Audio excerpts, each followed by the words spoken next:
감사합니다. 네, 하나님은 도대체 누구세요라는 제목으로 하나님 말씀 함께 나누겠습니다. 우리는 눈에 보이는 세계가 전부인 걸로 생각합니다. 눈에 보이는 세계가 뭐죠? 내 이성, 내 경험, 내 합리성으로 되어지는 세상이죠. 그래서 신앙도 이렇게 눈에 보이는 것으로만 신앙생활 하는 성도들이 많습니다. 눈에 보이는 것만 믿는 거죠. 내 눈에 본 것만 믿는 거죠.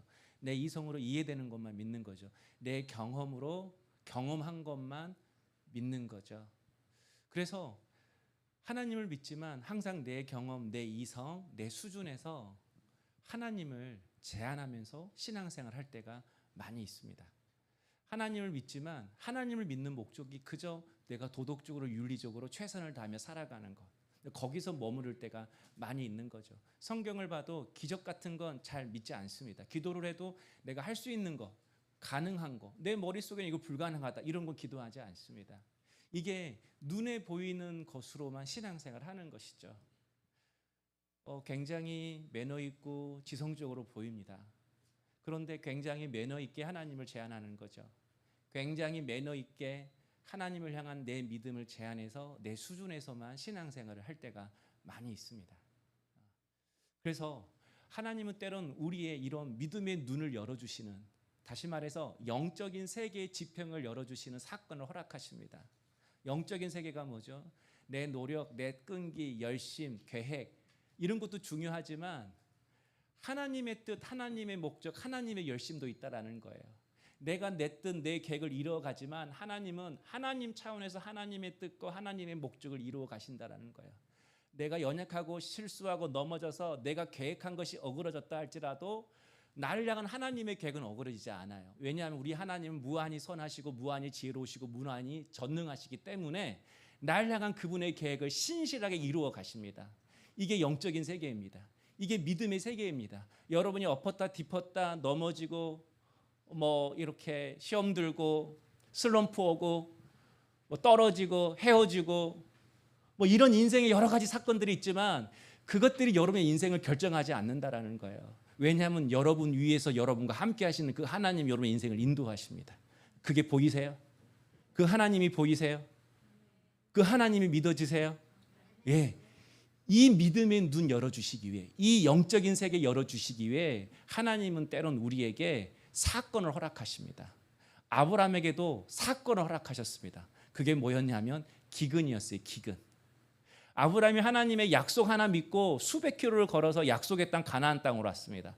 자녀 준다, 땅 준다.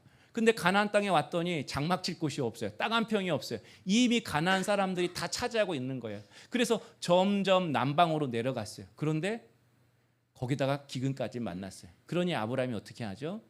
애굽으로 내려갔습니다. 애굽에서 살궁리했습니다. 그런데 아내가 너무 예쁜 거예요.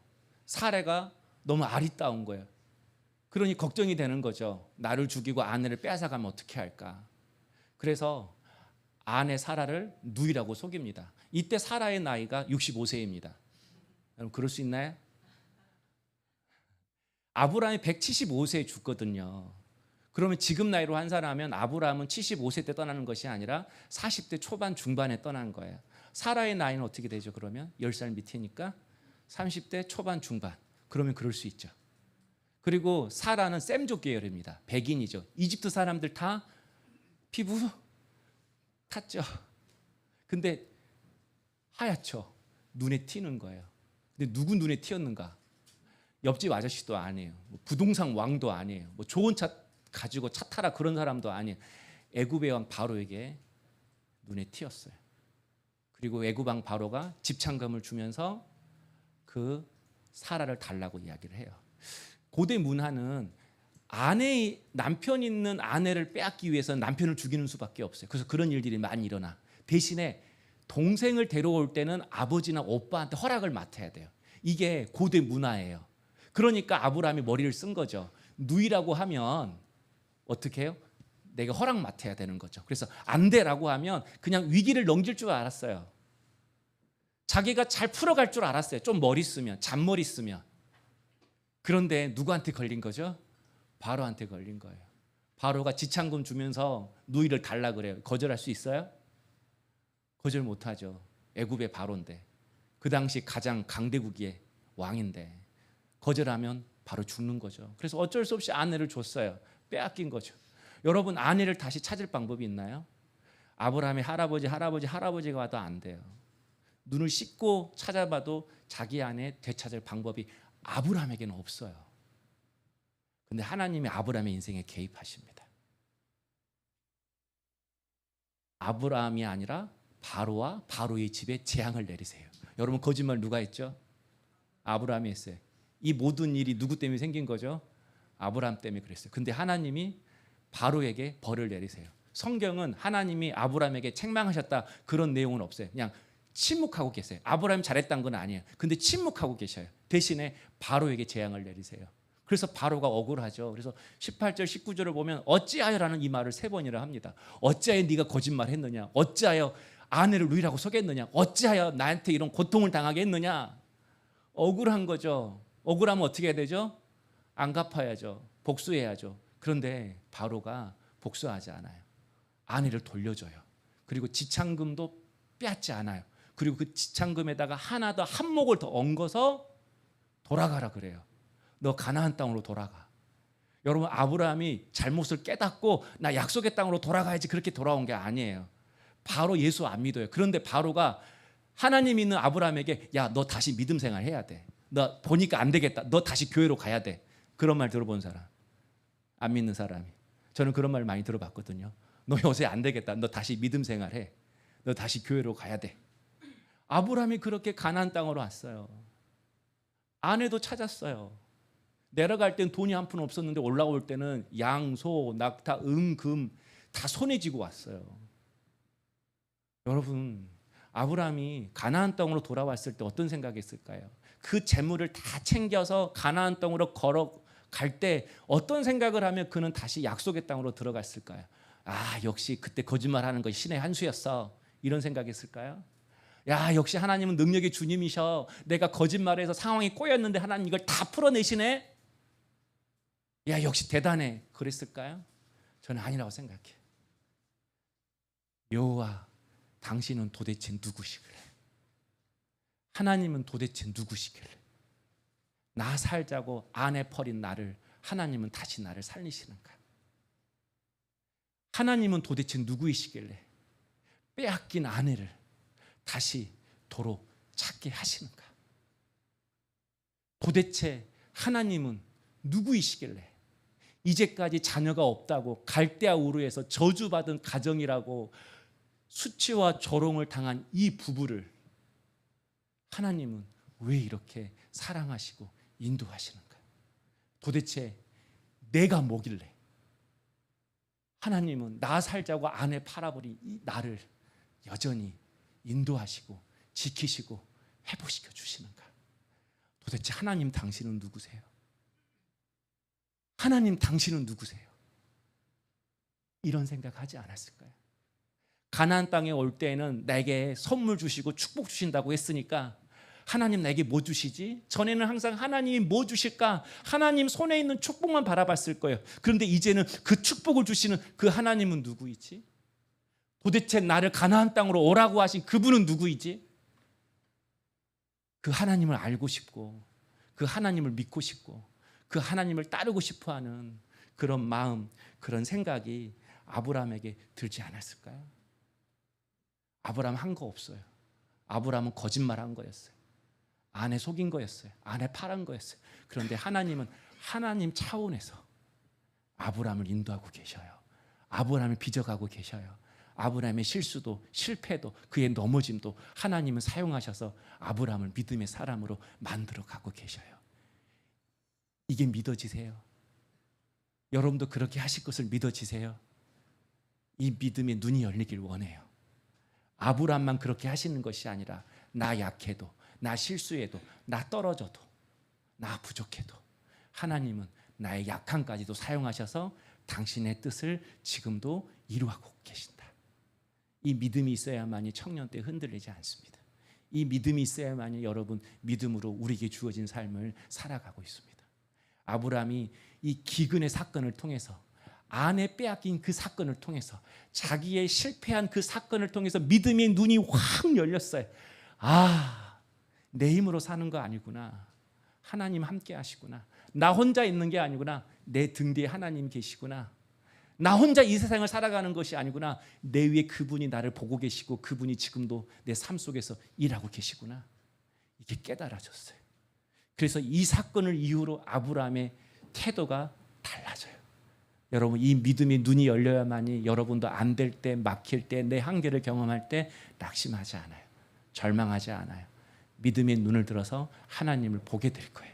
그런데 믿음의 눈이 열리지 않으면 항상 넘어질 거예요. 두려워할 거예요. 꾀를 쓸 거예요. 살 궁리를 찰 거예요. 더 좋은 삶의 조건을 찾아서 여러분 계속해서 방황할 거예요. 직장을 다녀도 여러분 더 조건이 생기면 회사 그만두고 계속 옮겨 다닐 거예요. 더 좋은 남자, 더 좋은 여자 생기면 계속해서 갈아타면서 연애할 거예요.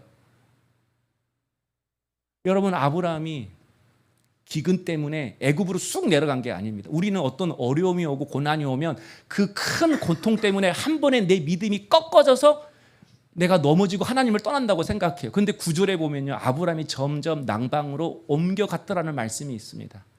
아브라함이 기근이 와서 남방으로 옮겨간 게 아니에요. 기근이 오기 전부터, 그의 삶에 어려움이 찾아오기 전부터 그는 조금씩 남쪽으로 이동했대요. 기근을 만나기 전부터 그는 조금씩 하나님과 멀어지는 일들이 있었어요. 우리도 마찬가지예요. 여러분이 어떤 한 일 때문에 무너지는 게 아니에요. 저도 청년회 때 어떤 사건 때문에, 어떤 힘든 일 때문에 내가 슬럼프에 빠지고 하나님을 떠나는 게 아니더라고. 먼저 내 안에서 그런 고난이 오기 전부터 하나님과 조금씩 멀어지는 그런 사건들이 있었더라고요. 조금씩 염려하고, 조금씩 불순종하고, 조금씩 하나님과 멀어지고, 조금씩 타협하고, 조금씩 예배를 타협하고, 조금씩 말씀을 타협하고. 큰 게 아니에요, 여러분. 여러분 잘하고 있는데 그 조금씩 말씀과 세상과 그 사이에서 타협하는 게 쌓이다 보니 어느 순간 고난이 올 때 내가 확 무너지는 거예요. 여러분, 성수대교 아시나? 나는 오래돼가지고. 서울에서 성수대교가 무너졌어요. 근데 그날 아침에 무너졌을까요? 그렇지 않아요. 몇 년 전부터 거기에 어떤 첫 균열이 생겼을 거예요. 어떤 금이 생겼을 거예요. 근데 그 금을 그냥 내버려 두니까 그 금이 조금씩 벌어지다가 그날 아침에 확 무너지는 거예요. 우리도 마찬가지. 믿음의 눈이 열리지 않으면, 하나님 나와 함께 하셔 그분이 내 삶을 이끌고 계시다는 것을 내가 믿지 못하면, 큰 일은 그래요. 큰 일은 누구나 다 기도해. 큰 일은 다 하나님을 의지해. 그런데 삶의 작은 일들은 다 내 힘, 내 경험, 내 이성, 내 지식으로만 문제를 풀어가려고 해요. 여기서 문제가 생기는 거예요. 큰 일은 어쩌다 한번 생겨요. 근데 우리의 삶은 일상의 삶이에요. 일상의 삶에서 작은 일 하나하나 다 내 생각, 내 지혜, 내 방법으로 일을 풀어가다 보니 어느 순간 아내도 팔고, 믿음도 팔고, 신앙도 팔고, 내 청춘도 팔고, 내 몸도 팔고, 내 마음도 팔고, 하나님의 거룩하심을 잃어버리게 되는 거예요. 저는 우리 청년들 안에 어떤 기근이 왔는지 모르겠어요. 어떤 친구들은 시험에 떨어질 수도 있겠고, 뭐 헤어질 수도 있겠고, 취업 때문에, 결혼 때문에, 진로 때문에 굉장한 염려와 불안과 절망 속에 있을 수도 있어요. 그러나 여러분, 저는 여러분의 이런 기근의 사건이 하나님을 다시 바라보게 되는 그런 은혜의 사건이 될 수 있기를 원합니다. 하나님을 다시 붙잡고 믿게 되는 그런 내 영적인 세계의 지평이 열리는 그런 사건이 될 수 있기를 주의 이름으로 축복합니다. 그래서 여러분, 신앙생활은 내가 기도했더니 기도 응답이 됐네 안 됐네 이런 게 아니에요. 수준이 낮으면, 믿음의 낮은 수준에서 살아보면 성도들은 항상 기도했더니 응답해 주셨네, 감사해요, 안 됐네, 아우, 이런 식이 되는 거예요. 여러분, 기독교의 새로운 지평을 연 사람이 어거스틴이라는 사람이에요. 4세기 사람이에요. 근데 성 어거스틴이에요. 근데 그가 여러분 나이보다 더 먼저 매춘부하고 놀고요, 술집 다니고요, 그리고 사생활을 여러분 20대 때 났어요. 그 이단에 빠졌고요, 완전히 몸도 마음도 영적으로도 음란하고 문란했던 사람이 어거스틴이었어요. 그런데 그가 이런 생활을 할 때도 꾸준히 여전히 기도하고 있는 분이 있었어요. 어머니 모니카였어요. 그래서 기도하는 자식은 망하지 않는다, 이 말이 이 어머니 모니카에서 나온 거예요. 그런데 어느 날 이 어거스틴이 로마로 간다고 그러는 거예요. 아니 지금도 문란하고 방탕한데 더 문란하고 방탕한 로마로 가면 이 아들 완전히 망하겠다. 그래서 그때부터 어거스틴이 하나님 내 아들 로마로 못 가게 해주세요. 그렇게 기도했어요. 간절히 기도했어요. 어떻게 되었을까요? 로마로 기어이 갔어. 기어이 하잖아. 다 기어이 하잖아. 하지 말라 해도. 기어이 갔어. 기어이 가. 근데 로마에서 암브로시우스를 만나요. 그 사람을 만나서 예수를 인격적으로 만나요. 그가 거기서 핵심이 돼요. 그 어거스틴 하나 때문에 기독교가 완전히 달라져요. 새로운 지평이 열려요. 어머니 모니카 기도 응답되었어요? 안 되었어요? 안 되었어요. 그런데 어머니 모니카가 내 기도 안 되었다 이렇게 말했을까요? 아니요. 하나님의 은혜는 놀랍구나. 여러분 믿음이란 건 그런 거예요. 기도했는데 응답이 됐네 안 됐네 그런 차원이 아니에요. 믿음의 눈이 열리면 나와 함께 하시는 그 하나님을 내가 신뢰하면 응답이 안 되는 그 사건 속에서도 하나님의 뜻과 하나님의 인도하심을 믿고 일어서는 거예요. 사도 바울 육체의 가시가 있었어요. 사역하기 힘들 정도로 몸이 약했어요. 그래서 육체의 가시를 제거해달라고 기도했어요. 근데 하나님이 어떻게 했어요? 너 그대로 살아. 가시 박힌 채로 살아. 아픈 채로 살아 그랬어요. 그때 사도 바울이 내 기도 응답해 주지 않았네? 그랬나요? 아니에요. 응답해 주지 않는 그 사건을 통해서 나는 강해야만 하나님께 쓰임받는 줄 알았는데 약해도 쓰임받구나. 오히려 약하니 하나님이 더 강하게 역사하시구나. 내가 약하니까 내가 겸손하게 주님을 의지할 수밖에 없구나. 기도 응답 안 되는 사건을 통해서 하나님의 뜻을 알게 돼요. 믿음의 눈이 확 열리는 거예요. 요셉도 볼까요? 요셉 구덩이에 빠졌어요. 노예로 팔려갔어요. 억울한 누명을 쓰고 감옥에 갇혔어요. 그가 기도하는 대로 소원대로 된 거 하나도 없어요. 근데 그가 나중에 총리가 되어서 자기를 노예로 판 형들을 만나요. 그때 그가 형 내가 기도했더니 기도된 거 하나도 없어. 내 힘으로 여기까지 왔어. 그렇게 이야기했나요? 그렇지 않아요. 가족들을 구원하시기 위해서 하나님이 나를 먼저 애굽으로 보내셨어요.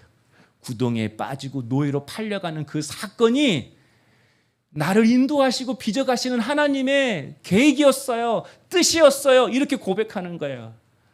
사랑하는 청년 여러분, 여러분의 인생에서 지금 안 되는 그 일들이 여러분을 빚어가시고 여러분을 새롭게 하시고 여러분의 인생의 문을 열어가시는 하나님의 제로라는 것을 믿으세요?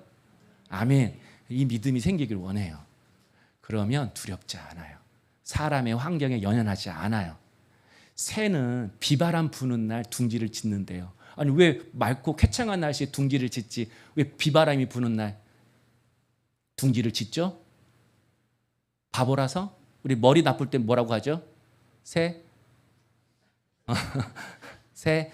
나 내 입으로 못하겠어요. 그렇지 않아요. 비바람이 불 때 둥지를 지어만이 폭풍과 와도 견디는 둥지가 되는 거예요. 거기서 자기도 살고 자식, 새끼들도 사는 거예요. 그 하찮은 미물도 하나님이 이 땅에 숨겨놓으신 그 하나님의 지혜에 순종하며 살잖아요. 우리도 마찬가지. 왜 우리에게 기근을 허락하세요? 편안하고 익숙하고 안주하는 삶을 살면, 금수저의 삶을 살면, 인생의 기근이 오면 금방 자빠져, 넘어져. 그래서 하나님은 우리에게 인생의 기근을 허락하시는 거예요. 폭풍을 주시는 거예요. 기근을 주시는 거예요. 근데 너 봐, 너 넘어지지 않잖아. 내가 너를 인도하잖아. 내가 널 되게 하잖아. 기근이 와도 폭풍이 와도 나는 너의 등 뒤에 있어. 내가 너를 지키고 보호하고 인도할 거야. 이걸 깨닫게 하시는 거야. 이걸 보게 하시는 거야. 물론 여러분이 슬럼프에 빠질 수 있어요. 넘어질 수 있어요. 그러나 오래 가지는 않을 거예요.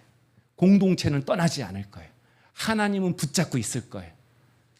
그러면 하나님은 어느 순간 여러분에게 찾아오셔서 내가 계속 하나님을 신뢰하고 믿어야 하는 이유를 말씀해 주실 줄로 믿습니다. 하나님은 하나님 자신을 위해 일하지 않아요. 여러분의 내일을 위해서 지금도 일하시는 분이에요. 왜 갈대아 우리에 잘 살고 있는 아브라함을 부르셨죠? 아브라함의 내일을 위해서 하나님이 부르신 거예요. 더 나은 내일을 주시기에 아브라함을 부르신 거예요.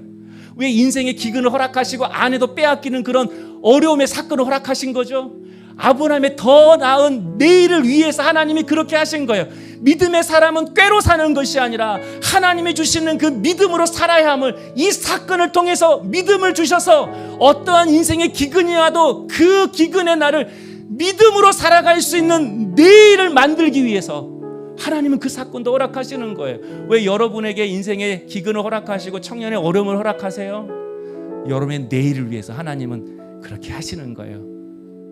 내일의 창조자 되신 우리 하나님께서 오늘 우리의 어떠한 상황과 상관없이 그분은 한 치의 오차도 없이 여러분의 내일을 준비하고 계십니다.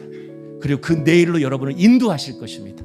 오늘 이 믿음의 눈이 활짝 열려서 오늘 이루어지는 그 일 때문에 낭망하지 말고 내일을 준비하시고 비대해 가시는 그 하나님을 믿음으로 기대하면서 하나님을 신뢰하며 살아갈 수 있는 우리 믿음의 청년들 될 수 있기를 주의 이름으로 축복합니다.